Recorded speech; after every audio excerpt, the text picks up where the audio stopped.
reality. And it's in the hands of a master gyrocopter flying.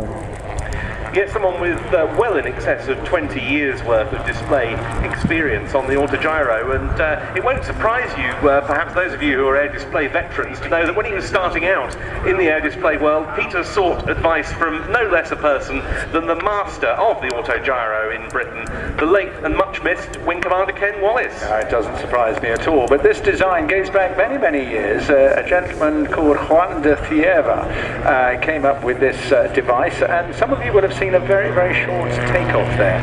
And that's partly because all that's required in this machine is the energy to get wind through the rotor blade on the top of the machine. There is no mechanical, there is no driven energy to that. All the energy goes from the motor into the rearward propeller, which you can now see right in front of you as the smoke comes on.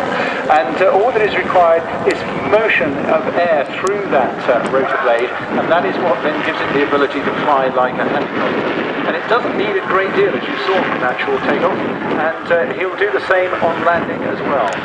Well, I mentioned agility to you, and this is a super little machine. It's almost a touring aircraft, to be perfectly honest, but you can see that it is able to display in a very, very small area indeed. A huge number of accolades that Peter holds in terms of going around the world, Gold Calibri championships, and as I say, also a master in aviation just in this particular specialism. The Rotorsport Calidus we see here, a German design, very different to the early Sierra Autogyros, which were far bulkier and less maneuverable machines, and they also had a somewhat different design, rather more conventional in terms of the propeller not being in this pusher configuration that we see here on the rear of the fuselage, but on the front. Oh, they've come on in leaps and bounds, the Autogyro world. I mean, they had a bit of a bad press in the early days of development, of course, and a lot of fatalities, but now really refined design. And this probably it's sort of F1 end, really, to a certain extent, of this class of aircraft. Yeah, beautiful little machine, and it just looks fun to fly, doesn't it? And it shows us throughout this display, which enables us to get pretty up close and personal with us. Oh, he loves that, and he wears a pair of coloured gloves, by the way, and when he slows down, he will be expecting the wave back, depending whether he's going to the right or left of you. You'll see either a green or a red glove up in the cockpit, and he really does, he's allowed to come his own place. He's in a completely different class of aircraft, being a low weight and also a low speed, and all rotorcraft are allowed in hover to come close to any other aircraft. Now that rotor is windmilling, isn't it, George? Yeah, so I was trying to describe a little earlier on. You just put air through it, and then it windmills, and then so that if he loses power now, he really won't be overly concerned. He's got plenty of places to land. He doesn't need a great landing roll either, and it'll come down a little bit like playing with a sycamore leaf. It will just gently float back down to earth. The one exception to this is, of course, on the takeoff roll, because as you may have seen, as he starts the takeoff roll, there's a mechanism to just spin up the rotor a little bit to give him an even shorter launch. It does do that, yeah. There are little tricks there, but essentially it's a clever bit of non-technology. It's really very basic aviation design, and just look at the agility of this now as he's using both pedals and stick along the display line. You can see very, very clearly what a lovely cockpit this is to fly in as well. Plenty of room to put your baggies in there, sandwiches for a weekend out with your partner. Peter has plenty of weekends out from his base near Blackpool in this, because he's seen all over the display circuit, all over the country. You'd think we could rehearse that line then, but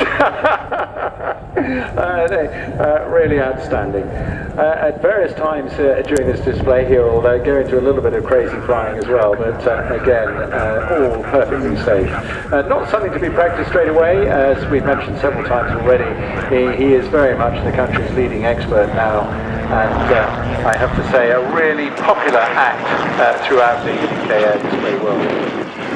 In keeping with the Autogyro's James Bond link, because of course Ken Wallace flew one of his Autogyros named Little Nelly 50 years ago this year in the making of the James Bond film You Only Live Twice, Peter has taken to wearing what might look, if you get a close-up view of him, like a tuxedo, but is actually a jumper. Yes, tuxedo t-shirt basically, isn't it? Yeah, it's really very, very smart indeed. Extraordinary to think that it is 50 years since that event. I gather there are moves to do some sort of recreation of that under a new type. saying all of that information. But it's terrific stuff. Now, he'll just to be finally up, getting a little bit of height. Doesn't need a huge amount of energy, but he'll now go into a spiralling turn and then nose dive. Here we go, right now.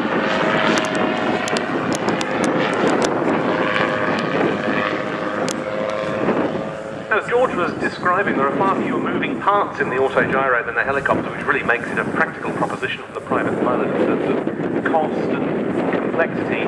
And you can also fly one of these with a very, very short takeoff and landing site. You've got a large frontal back guard, as that might be. Yeah, it's perfect for dropping into the odd barbecue, isn't it? But it gets around the country quite well, up to 120 miles an hour. And as I say, certainly a good touring machine as well. And also not desperately affected by the weather. But I was talking about the Gazelle earlier on, about how that absorbs the bumps and turbulence during your flight. Very, very similar in this machine as well. And of course able to skirt around the countryside at relatively low level, dodging in and around and underneath all the weather that we get. Yeah, Rotax 914 engine powers the Calidus, and it runs on ordinary motor fuel, which further increases its practicality for the private pilot. This is one of the most successful of the modern Autogyro designs. There are several modern designs that are quite popular. The M303, for example, another German-built one, and the VPM M16 from Italy. But this, as I say, the Rotorsport Calidus, 115 horsepower and more than 1,000, I don't know what the plural is, Caliduses, Calidai, have been sold worldwide. Better check with Peter on that one, I think. Just flashing back through some of his achievements. He went around the world, it's way back in '94, in 1,500 horsepower Cessna Conquest. He was in the first World Air Games, attained 4th in the distance of long distance navigation. Very much that was the Olympics for aviation. So huge, the Calibri that I mentioned there, he was also awarded in the World Games, 4th in the first World Microlate Championship as well. So a huge amount of experience in the cockpit that you're seeing here today.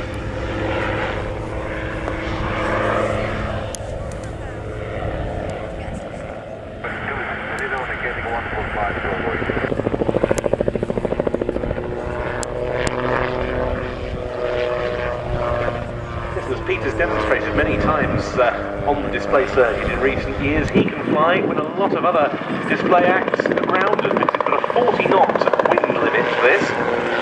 Yes, he can withstand an awful amount, and he's generally always the first to turn up at most air displays, whatever the weather. Superb.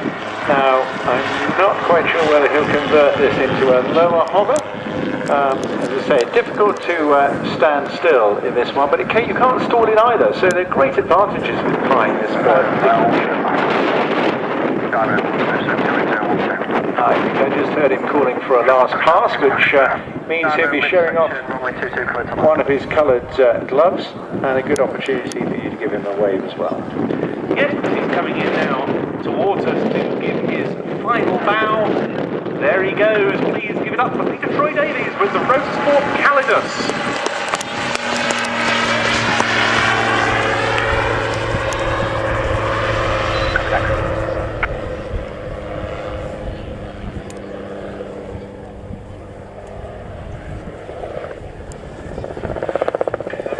So yes, sporting turn back in there to that. A wonderful tight turn with that nose way down. So not another chance to give him a wave, but well done, Peter Troy Davies, absolutely superb. Well, next up we're going to get the Global Stars moving, and we have their team commentator with us already.